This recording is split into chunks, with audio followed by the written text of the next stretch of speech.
Assalamualaikum warahmatullahi wabarakatuh. Pada kesempatan ini kita akan membahas bagaimana kerajaan-kerajaan maritim Islam di Nusantara.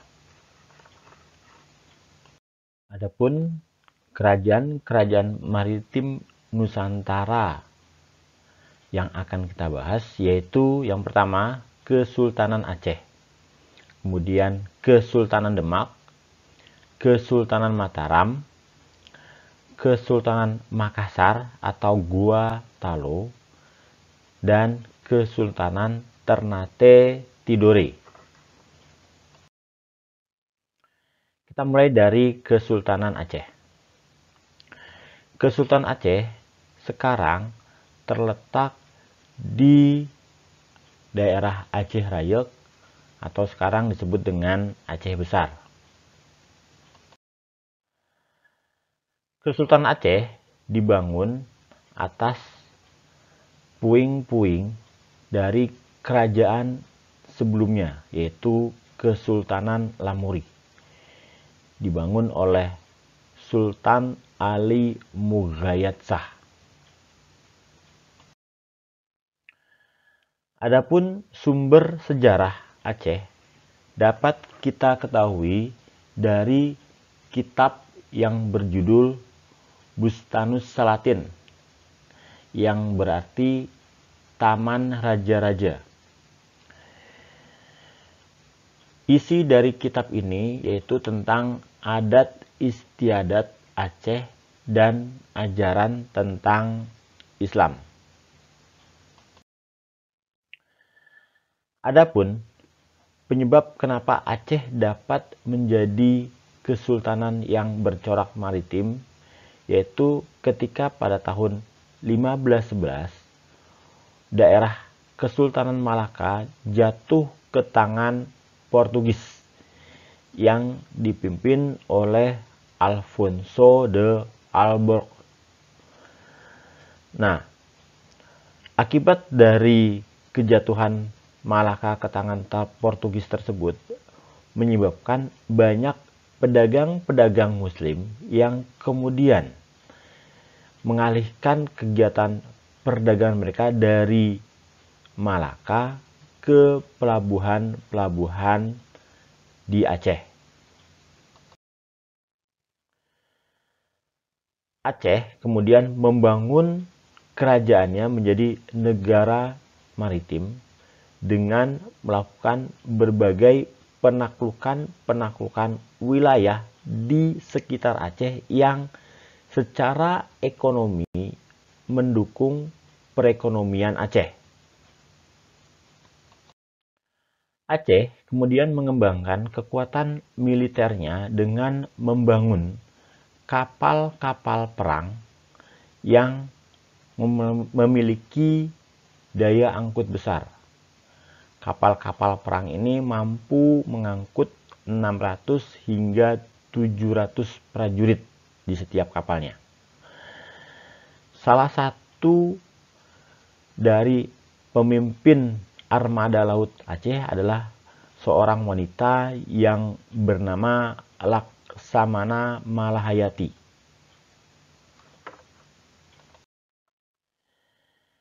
Dalam perkembangannya, armada laut Aceh bahkan pernah berhasil mengalahkan armada laut Portugis di Pulau Bintan.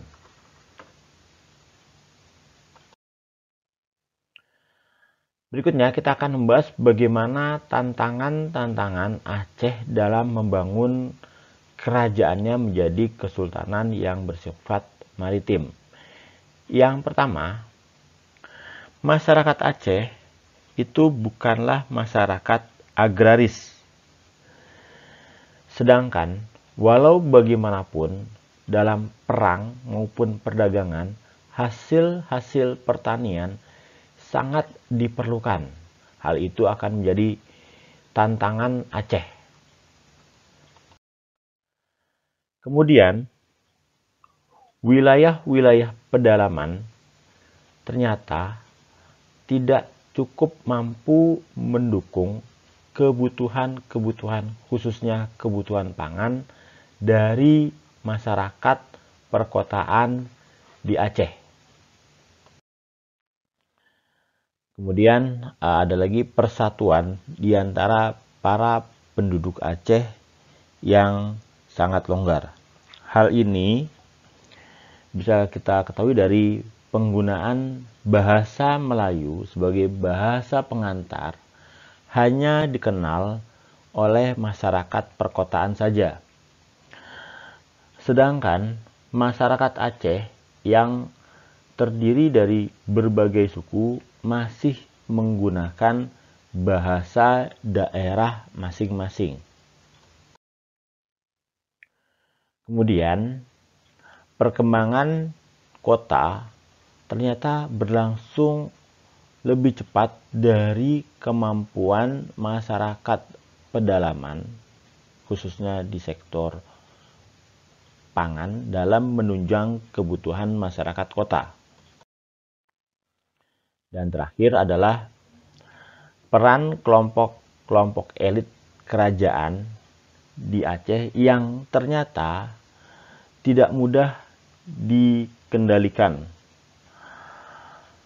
Akibatnya, kelompok-kelompok ini tidak selalu bersedia mendukung program-program sultan, terutama yang berkaitan dengan ekspansi wilayah. Akibatnya, kelompok ini selalu berusaha untuk membatasi kekuasaan sultan dan membela kepentingan pribadi atau kelompok semata. Kerajaan berikutnya yang kita bahas adalah tentang Kesultanan Demak. Kesultanan Demak didirikan oleh Raden Patah yang merupakan salah satu putra dari Raja Majapahit yang bernama Raja Brawijaya ke-5. Dalam perkembangannya, Demak kemudian akhirnya menjadi pusat perdagangan dan penyebaran agama Islam di Pulau Jawa. Yang menarik dari Kesultanan Demak ini yaitu kita mengetahui adanya peran para wali. Para wali itu menempati posisi yang terhormat dalam struktur masyarakat maupun pemerintahan di Kesultanan Demak. Selain 9 wali, masih juga terdapat beberapa wali-wali lokal yang hanya berpengaruh di daerahnya. Di antaranya ada Syekh Abdul Muhyi dari Pamijahan sekitar daerah Tasikmalaya. Kemudian ada Syekh Siti Jenar atau Syekh Lemah Abang yang akan mengajarkan tentang panteisme, yaitu Manunggaling Kawula Gusti. Yang menarik dari Syekh Siti Jenar ini, beliau nanti akan dijatuhi hukuman mati karena dianggap berbahaya bagi pemahaman akidah umat Islam. Kemudian ada Sunan Geseng di daerah Magelang. Kemudian ada Sunan Tembayat di daerah Bayat, Klaten. Dan ada Sunan Panggung yang merupakan putra dari Sunan Bonang. Adapun bukti-bukti dari kemaritiman Kesultanan Demak dapat kita ketahui dari laporan Alfonso de Albuquerque ketika beliau berhasil menguasai Malaka. Beliau menceritakan bahwa Demak itu memiliki kapal jung yang sangat besar kapal Jung ini sering beraktivitas dari Jawa sampai ke Malaka, termasuk ketika menyerang Portugis di Malaka. Kemudian, bukti dari kemaritiman Demak yang lain adalah Demak menguasai bandar-bandar penting di pesisir Jawa. Bandar-bandar ini kemudian yang akan menjadi penyokong kehidupan perekonomian dari kerajaan Demak. Berikutnya, menurut catatan dari Tom Pires, Demak merupakan kesultanan yang sangat makmur. Diceritakan bahwa Demak merupakan wilayah yang dengan komoditas beras yang sangat melimpah. Kemudian Demak digambarkan memiliki 40 kapal Jung, kapal besar yang melayani jalur perdagangan dari Jawa hingga ke daerah-daerah lain seperti Palembang, bahkan sampai ke Malaka. Berikutnya kita akan membahas tentang Kesultanan Mataram. Kesultanan ini didirikan oleh Sutawijaya. Seperti yang pernah kita bahas di kelas 10, Sutawijaya mendapat tahta Mataram setelah membantu Pangeran Benowo mengatasi kekacauan di Kesultanan Pajang. Kemudian beliau akhirnya bisa menjadi penguasa Mataram. Pada awal-awal masa pemerintahannya, banyak para adipati-adipati di pesisir Jawa yang tidak mengakui kekuasaan dari Sutawijaya dan ingin melepaskan diri. Namun, akhirnya satu persatu dapat dikalahkan dan bahkan mencapai puncak kejayaannya ketika dipimpin oleh Sultan Agung. Namun, sepeninggal dari Sultan Agung, kondisi Mataram mengalami kemunduran. Bahkan wilayahnya semakin mengecil akibat terkena dari politik divide et impera yang dijalankan oleh Belanda. Berikutnya kita akan bahas tentang bagaimana bukti-bukti kemaritiman dari Kesultanan Mataram. Yang pertama adanya Mataram itu selain merupakan kerajaan agraris juga merupakan kerajaan maritim. Mataram terkenal sebagai negara yang banyak menghasilkan beras dan aktif mengembangkan perdagangan ekspor dan impor di pesisir utara Jawa. Untuk penguasa dari pelabuhan-pelabuhan di pesisir Jawa sendiri dipegang oleh para tumenggung yang bertanggung jawab kepada Sultan. Berikutnya, kita akan bahas tentang Kesultanan Goa Talo atau Kesultanan Makassar.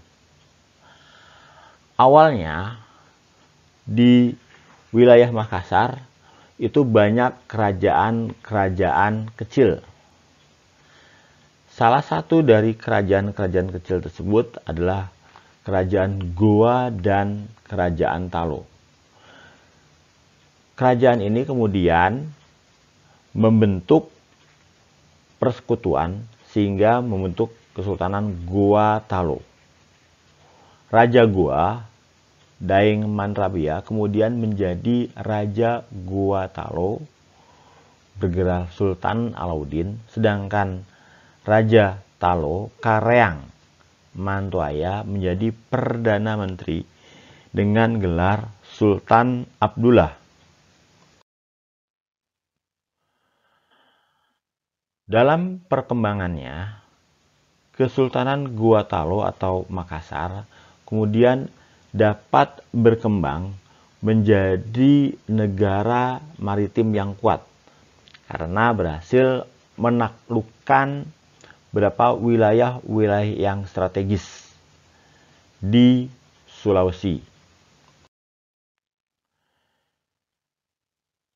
Kemunduran Kesultanan Makassar terjadi ketika Sultan Hasanuddin itu terpaksa harus menandatangani perjanjian Bungaya setelah kalahan mereka dalam perang melawan VOC.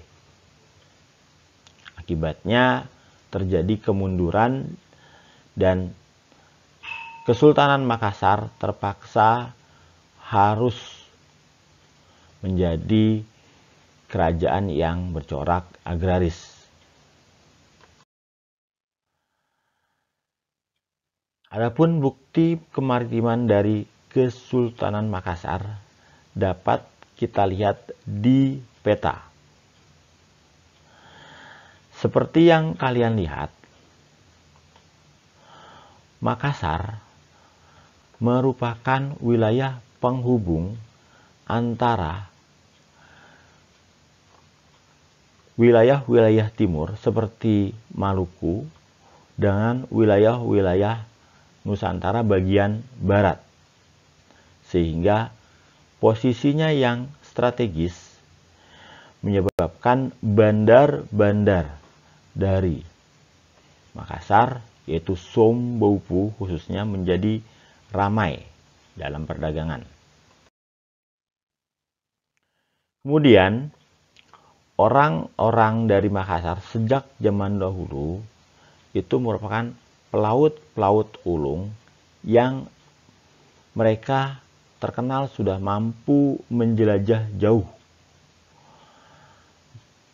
Kemampuan berlayar mereka dapat kita ketahui dari kemampuan dalam membuat kapal-kapal seperti kapal lambu dan pinisi.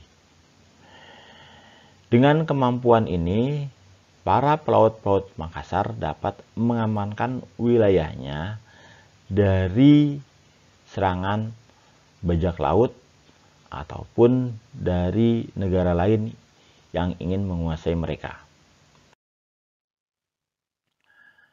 Menurut Tom Pires, orang-orang Makassar itu telah berdagang sampai ke Malaka, Jawa, Borneo, Siam, dan juga ke semua tempat yang berada di antara Pahang dan Siam. Hal ini membuktikan bagaimana ketangguhan dari para pelaut-pelaut Makassar. Kemudian, Kesultanan Makassar kaya akan sumber daya alam berupa hasil pertanian beras, kemudian ada daging, kapur, baros hitam. Kemudian yang menarik adalah Makassar juga memiliki hukum perniagaan yang disebut Ade Aloping Loping Bicarana Pabalue. Berikutnya kita akan bahas tentang Kesultanan Ternate. Didirikan oleh Bab Masur Malamo pada sekitar tahun 1257. Kemudian Kesultanan Ternate ini berkembang pesat ketika pada masa Sultan Zainal Abidin. Waktu itu agama Islam bisa diterima oleh sebagian besar masyarakat Ternate. Ketika Portugis datang ke daerah Maluku untuk mencari rempah-rempah tahun 1512 dan kemudian disusul oleh Spanyol pada tahun 1521 sedikit banyak berpengaruh terhadap aktivitas perdagangan maritim dari kerajaan Ternate. Setelah kedatangan Portugis dan Spanyol, keadaan di Maluku tidak lagi menjadi damai karena banyak praktek-praktek monopoli perdagangan rempah-rempah yang dilakukan oleh Portugis maupun Spanyol. Berikutnya kita akan bahas tentang bagaimana Kesultanan Tidore. Kesultanan ini menguasai sebagian wilayah Halmahera Selatan, Pulau Buru, Ambon, dan pulau-pulau di pesisir Papua Barat. Ketika Spanyol datang tahun 1521, waktu itu posisi Kesultanan Tidore berada di bawah bayang-bayang dari Kesultanan Ternate. Sultan Tidore waktu itu, Sultan Mansur, menerima dengan baik kedatangan pelaut-pelaut Spanyol dalam rangka mengimbangi kekuatan Kesultanan Ternate. Namun kemudian ternyata hal itu menjadi bumerang karena nanti akan terjadi perang antara Ternate dan Tidore. Sampai akhirnya Spanyol angkat kaki dari Maluku. Kesultanan Tidore mencapai puncak kejayaannya ketika masa Sultan Nuku. Waktu itu Sultan Nuku mampu menentang dominasi VOC di daerah Maluku. Kemunduran Kesultanan Tidore terjadi karena adanya praktek divide et impera yang dilakukan oleh bangsa-bangsa Barat. Adapun bukti-bukti kemaritiman dari Kesultanan Ternate Tidore yaitu wilayah Ternate Tidore menjadi salah satu pusat perdagangan rempah-rempah, khususnya komoditasnya yaitu cengkeh. Kemudian Ternate Tidore memiliki armada laut yang kuat, khususnya di Ternate waktu itu ketika dipimpin oleh Sultan Baabullah berhasil menguasai pulau-pulau di sekitar Maluku. Beliau kemudian dikenal sebagai penguasa dari 72 pulau. Kemudian di Ternate Tidore memiliki kapal khas mereka yaitu kapal kora-kora. Kapal ini ramping sehingga ketika dalam pertempuran bisa bergerak lincah menghadapi kapal-kapal musuh yang lebih besar.